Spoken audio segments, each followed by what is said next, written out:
G'day folks, Corey Hind here. I hope you're really well. So this is as promised in my group. We've got a video here about how to make sure that your website is found by Google. We've been talking a lot about this recently because people build new websites, they add to the website mix out there, they're hoping to get found on Google. But as you'll see in this little statement here, there's over 1 billion websites now. So if you just build a website and hope it gets found online, you are dreaming. So let's address that. What are the things you can do to get cracking once your website is built? We're going to work through a list. I might just shrink myself out of the way because it's been quite pertinent for me in the last week or so. We've got a new site that we're helping to build. This is a website called lifesnextstage.co.nz, which happens to be run by my wife. So we've been thinking about all the things you do at the beginning once the website's delivered and ready to go. So this is a beautiful website. It's built on Elementor, a fantastic WordPress design. It's been built by Rachel from Fruit Punch Digital, so very talented website designer. Looks amazing, has all the right parts, absolutely technically on point, looks beautiful, all that stuff. But now we need to get it found on Google. And like we said, there's 1 billion websites, something like 200 million active maintained websites out there competing for rankings on Google and other places. So we've talked about this idea of, if you're starting, what's the 1 week to-do list? So let's run through that. Nothing here is super difficult. So you can most likely do these 6 or 7 steps yourself, including step 0, which we've talked about in our group, and people are wondering, what is this step 0? That gets missed very frequently. Nothing here is super hard. You can do it yourself. So make sure you watch right through to the end, because if you do these things even over 2 weeks, then you will start to appear on Google reasonably quickly. Now, we can't guarantee you'll be on page 1 of Google for your main phrases or words. However, if you're not in a very competitive place or niche, you could. So we'll work through the list. Of course, if you've got questions, pop them in the comments below. If you need more support with the stuff, we do have a paid group you can join. It's only $19 per month. You can join that. We can help you with the stuff. Or if you want this done for you, reach out. We can do it for you. Okay, so we can run through this ourselves, get the team doing this stuff for you for a relatively small fee. But let's work through it. So this list, like we said, is not rocket science. You can probably do it yourself. So we'll roll down and look at the first step, which we've called step 0, because this is mission important, mission critical. Unchecking the no index tag. So what does that mean? So a no index tag is a little box that the developer ticks, usually when they're building your website. So all that says to Google is, and other search engines, please do not index or find this website. Now, why would you possibly do that?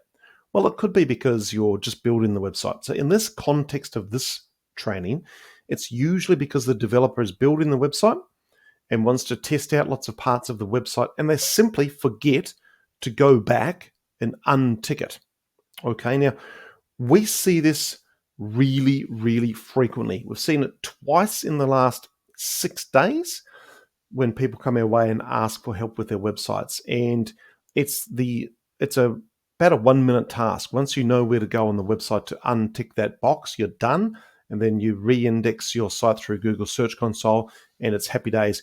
One of the sites we saw this with is a massive, massive business. And they're wondering why they're on page 40 of Google for their most important phrases. And a big part of that is this simple thing here. Now, this is not because your website designer is a fool or anything of that nature. It's quite common practice to tick that box at the start, and then people do forget about it, or a junior person in the team hasn't gone through the process they should do, or whatever. The bottom line is we need to figure out if this applies to your website and then fix it. Okay, now the easiest way to do this is go to this website here, siteguru.co/free SEO tools.noindex. In fact, we'll tick that. We'll go there now and we'll have a look. So it looks like this. You simply pop your website in here and it will tell you if the no index tag has been applied to your page. And if it has been applied to your page, you then talk to your developer or yourself and you fix it. Okay, the other method we've got is we have a couple of tools. You'll see a couple of tools up here on my spot up there. One of them is this little fellow here. That's called the Indexy Simple SEO extension. You can Google that, install that Chrome extension onto your computer, and then you can run a quick check of your site and it'll tell you if you have that tag applied to your website. So this is a really simple thing, but you've got to do it because especially a brand new website, they will start running Google ads and Facebook ads and all these other marketing activities, and they'll start to go, why aren't we getting any Google traffic? Why are we not getting found on Google? So please do that. But this website here is the easiest one to use. So use that one if you can. If you run into basic problems, comment below or go to our group. And again, if you need help with this stuff on an ongoing basis, join our pay group and we can help you with it. It's pretty easy stuff, but this is a phenomenally common problem. Okay, so let's move on to number 2. Number 2 is submit your website to Google Search Console. Now, Google Search Console more or less gives you data on how your website appears on Google search. So it's a really important thing that you should set up. You'll see, I might just expand this a bit so we can see it a bit more easily. So for example, you'll see this is what Google Search Console looks like. You may be across this, you may not. So in short, what you need to do is attach your website to Google Search Console. So go to that website there, go to that website and follow the instructions on how to connect your site to Google Search Console. We have a more thorough article about it here. So if you go to this link here, goodoil.marketing, how to set up Google Search Console, we've got links for all of the different CRMs in there. So WordPress, Wix, Squarespace, because sometimes it's a confusing step to actually get your website on Google Search Console. Once you've got it on there and it's verified, it'll say your website is verified, you go into the little box up the top, you pop your home page there, and you get it to check that it's indexed. And if it's not, it'll initiate that process. You just need to do it once, and then once it's done, and then you're off to the races. So do that. That'll be great. Then Google knows you exist. So here, you're allowing Google to find you with the no index tag. You're allowing Google to find you. Your website is saying, yes, please find me. And now you're physically saying to Google, here I am. Please index me and get me on the Google index. Now, just those first 2 steps, you should do those first 2 steps like the first hour of having a website live. That get that done. Again, not super hard, but we do have a more instructional article there. Okay, so go to that one and that'll walk you through the steps. Again, if you've got some major issues, just reach out. Now, the next step we recommend is your Google Business Profile. Now, I've got a saying with SEO in that Google likes Google. So what that means is Google likes YouTube, Google likes Google Business Profile, Google's ecosystem likes itself. So if your business qualifies for a Google Business Profile, you should apply for that Google Business Profile, get it verified, and start using it straight away. Loads of our clients get more leads to their business from Google Business Profile than their actual website. Now, I've published loads about Google Business Profile on YouTube, so go and find their content, work through it. I just want to clarify that not all businesses qualify for a Google Business Profile. So if you have a physical location or you visit businesses or people in a defined area, then you qualify for a Google Business Profile. So if you qualify, you should go and get that done. Once you've got it done, go to this article here, Good Oil Marketing blog, how to do SEO for a Google Business Profile, and work through that. Work through that entirely so that your Google Business Profile is going to get as highly ranked as possible. Make sure that your details are fully completed on that Google Business Profile, obviously including your website. Okay. Once your website is again on that Google Business Profile, loads of good things happen, but we need it to be there so that you can get found on Google as a business. So that's a really important step. It can be a slow step, a slow process. Sometimes you need to do video verification. It can take a few weeks to get this verified. Some businesses struggle with that. So again, if you need some help, feel free to reach out. If you run into problems like this often, feel free to join our pay group. Okay, so that's the next step is Google Business Profile. The next step after that, now we're not going to run through this entirely. We're just going to say, go and get your social links. Okay, so a big part of SEO or getting found on Google and other search mechanisms like ChatGPT and other AI engines is the social media activity, because most of these search engines or options, Google, AI, etc., they're trying to figure out who you are, what you do, where you are, and verify that you're trustworthy and that you're genuine and real. Now, this game has changed significantly over the years. Suffice to say that all of these search engines, including Google, look at social media activity as a key indicator of who you are and what you do. So go and get your Facebook page. Now, you might not want to run all of these social accounts. I get that. In fact, most small, medium businesses are better off running one or two and doing them well, whichever one's moved the needle for you the most. So it might be Facebook and TikTok, who knows? Because you probably don't have a 15-person marketing team to run all these effectively. But go to all of the social media platforms, create your profiles or pay for someone to create your profiles, and make sure that your website is linked on those, because that sends a strong message to Google again about who you are, what you do, and where you are. Okay. So again, you might not use them at all in the future, but you might. And you also don't want to miss those accounts. So make sure that it's your Substack or it's your Instagram, it's your Facebook. Now, I have mentioned YouTube as a social account because it's a really important Google place to be. People consume video, so get onto YouTube if you can for your business, even outsource it if you have to. Substack is where we use our email marketing via Substack. So it's email marketing and SEO all rolled into one. I won't go on about that, but there's another important place to have. So go and get your social links organized and get your website on there. If you've got time, create a few posts on those social media accounts that are keyword driven. So we'll talk more about that in the next few steps, but just answer some basic questions in your industry and niche on those platforms, and you'll be off to the races, and Google will very quickly understand who you are, what you do, where you are, and that's how you get ranked on Google. Okay, next step is the basic directories. So what this means is, you've seen all of the online directories, things like Yellow Pages Online.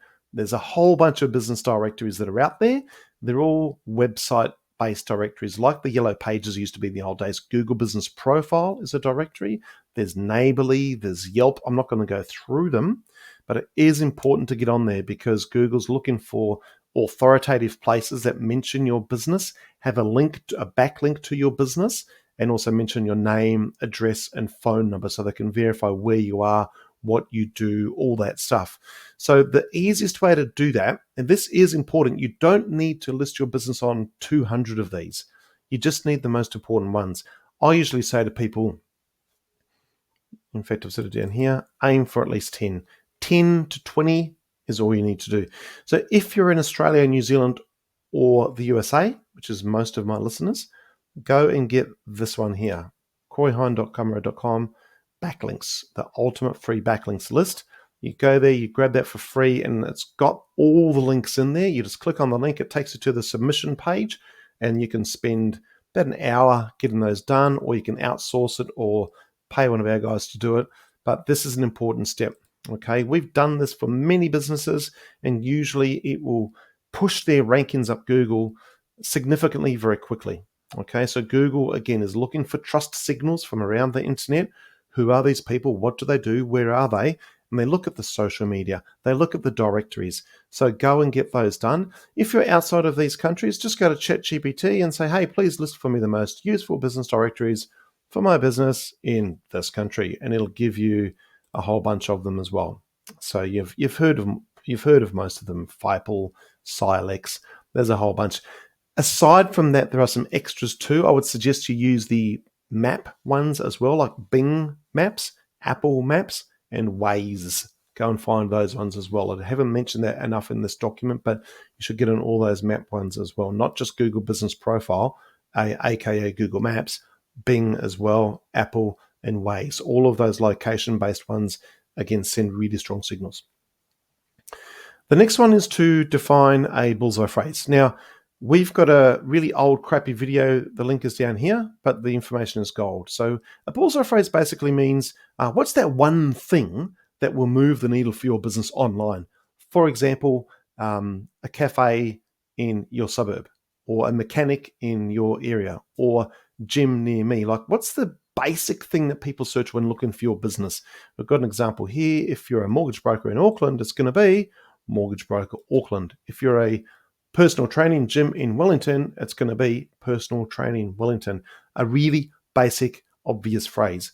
We're kind of different in the SEO space in that we put a lot of resources and effort into the very top phrase for a business, because we know that when that phrase wins, all of the other phrases that most SEO agencies will focus on, they might say, oh, we're going to focus on these 50 phrases. Well, the top one normally gets 90% of the heavy lifting done for you in terms of Google optimization and leads to your business. So find that bullseye phrase for your business. It will be something obvious, as I've mentioned here. So something really obvious. Ask 20 friends, hey, if you're looking for my business, what would you Google? That's your bullseye phrase. So keep that in mind. You can use that bullseye phrase in your social media. You can use it on your website. You can use it to create content all around your business. So define that bullseye phrase, because once you've got that bullseye phrase, everything else gets far easier for the rest of the stuff that we're talking about now. So when we've got that bullseye phrase there, we're going to go to the last step on this video, which is we're going to optimize your home page for the bullseye phrase. So what that means is, for example, you might be Life's Next Stage, this business up here that we mentioned at the start. So simplifying your transition into retirement living. That's the H1 header. That's the main header on that page. The URL doesn't say that, but the meta title will say that. A meta title is that little blue bit that pops up. In fact, let's pop over here and have a quick look at that. If we look at what it looks like on the SERPs, so when you look at it on Google, it'll say Life's Next Stage, downsizing for retirement. So downsizing retirement is the bullseye phrase. We've got retirement here. So that's the H1. The little blue thing we looked at before is the meta title. And then we want to mention that stuff as well in the first bit of text on the website. So if we go back here, we want to optimize the homepage for the bullseye phrase. The homepage has to quickly tell people and Google what you do and where you are. So we're going to use the bullseye phrase and obvious stuff so people can see. If you can look at that website and easily know what it does very quickly, then you're probably winning. These are the three places that you want to include your bullseye phrase or something really close to your bullseye phrase. So the meta title, again, that's the little blue bit that you see on Google search. So you've got your URL and then you've got your meta title. That's the little blue bit you see on Google search. The H1 header. So each page on your site should have one H1 header, not two, not zero, not three. So when you do run little SEO tools like this one up here or this one up here, it'll tell you what's the meta title, what's the H1. So, and again, if you need help with this stuff, just comment below, or you might want to join our paid group or just reach out in some way. And then you want to have that bullseye phrase in the first paragraph of content, and it should be apparent on that page what you're trying to win for. So, you might be a mechanic in a suburb of Auckland, then that should be on your meta title. It should say, John's Mechanics Ponsonby up there. Then the H1 header should be something like, we are the best mechanics in Ponsonby for BMWs or whatever. And then the first paragraph of the page should mention it again. You don't want to spam it and mention it 58 times. You just want to insert it in those three places in a natural, normal reading way. As soon as it looks weird or doesn't read properly, then you're in trouble because Google will also figure that out, but it should be in those places. Okay, so that's the training video. Again, you can reach out and ask any questions. We'll just run through them really quickly again. Make sure that your website is indexable. So make sure that the little box is unticked. Make sure that you've got Google Search Console connected and you've submitted your site in there. Make sure that you have a Google Business Profile and you've optimized it using this article. If you're qualified for a Google Business Profile, make sure that you've got your social pages organized. make sure that you've put your business into the basic directories, get your bullseye phrase, and then optimize your home page for the bullseye phrase. Once you've done all that stuff, then you're kind of ready to play the game of being found on Google and other search engines. We also know that doing these 6 things, actually there's 7, will help you on AI search, especially the content on the social pages is kind of doing a personal branding thing right now. But do all of those things, you're ready to play the game of getting found, and then to learn more and get found at a higher rate and convert more of those eyeballs to leads and then customers, then join in the fun with us. Reach out. We'll teach you more. Thanks for watching, and we'll talk again. Bye for now.